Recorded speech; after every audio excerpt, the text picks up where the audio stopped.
Friend, મિશ્રણનો આ પ્રકારનો દાખલો જો એક્ઝામમાં આવે ને તો એક માર્ક પણ મળશે અને સમય પણ બચશે, કારણ કે ખૂબ જ ઝડપથી સોલ્વ થાય છે. સમજો કઈ રીતે સવાલમાં લખેલું છે 70 રૂપિયા અને 40 રૂપિયાના ભાવના ચોખાને એવી રીતે મિક્સ કરવાના છે કે 50 રૂપિયાના ભાવે વેચી શકે.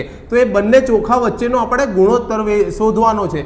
તો શું કરવાનું છે એની માટે તમારે આ રીતે એક ખાલી સાઇન યાદ રાખવાની છે.